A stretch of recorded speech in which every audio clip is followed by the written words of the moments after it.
नमस्कार, मैं दिवांजलि मोइत्रा। गलवान घाटी में 15 जून को चीनी सेना के साथ हुई हिंसक झड़प में भारत ने 20 जवान खो दिए। सरकार ने शहीदों की संख्या और नाम सब बताया, जिसके बाद पूरे देश ने इन शहीदों की शहादत को नमन किया। लेकिन चीन के सैनिकों के लिए ये बदनसीबी समझे या कुछ और, उसकी सरकार ने मारे गए सैनिकों के नाम तो दूर की बात है, उनकी संख्या तक नहीं बताई। हालांकि अब चीनी राष्ट्रपति शी जिनपिंग की ही पार्टी के बागी नेता ने दावा किया है कि भारत के साथ झड़प में चीन के 100 से ज्यादा सैनिक हताहत हुए।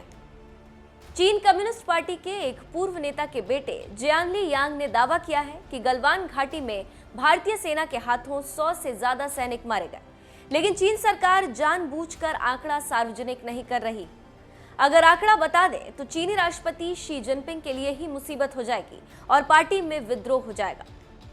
जियांगली यांग ने लिखा है, लंबे समय से पीएलए चीन की सत्ता का मुख्य हिस्सा रही है। अगर देश की सेवा में कार्यरत पीएलए कैडर की भावनाएं आहत होंगी तो वे रिटायर्ड सैनिकों के साथ मिलकर देश की सरकार के खिलाफ मोर्चा खोल देंगे।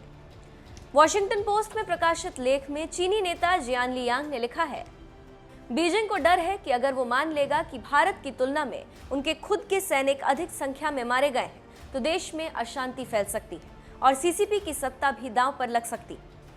जियांगली यांग ने लेख में कहा कि जब चीनी विदेश मंत्रालय के प्रवक्ता झाओ लिजियान से पूछा गया कि हिंसक झड़प में कितने सैनिक मारे गए तो उन्होंने स्पष्ट कह दिया कि उनके पास कोई जानकारी नहीं।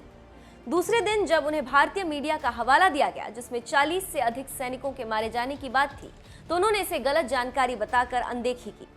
कम्युनिस्ट सरकार के सैनिकों के प्रति इस व्यवहार ने पीएलए के 50 लाख से भी ज्यादा पूर्व सैनिकों को काफी दुखी किया है और सरकार के खिलाफ उनका गुस्सा बढ़ रहा है।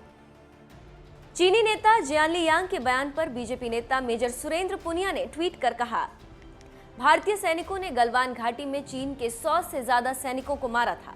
ये और कोई नहीं बल्कि चीन के ही पूर्व सैनिक यांग जियांगली कह रहे हैं, जिनके पिता सत्ताधारी कम्युनिस्ट पार्टी के नेता हैं। इस खबर से भारत में मौजूद चीन प्रेमियों के घर आज मातम मनेगा। चीन के बागी नेता जियांगली यांग के इस दावे पर अभी तक ना तो चीन सरकार की ओर से कोई बयान आया है और ना ही जिनपिंग सरकार का गुणगान करने वाले ग्लोबल टाइम्स ने कुछ कहा। लेकिन ये तो तय है कि सीमा पर चीन के 40 से ज्यादा जवान गलवान घाटी में हुई झड़प के दौरान हताहत हुए।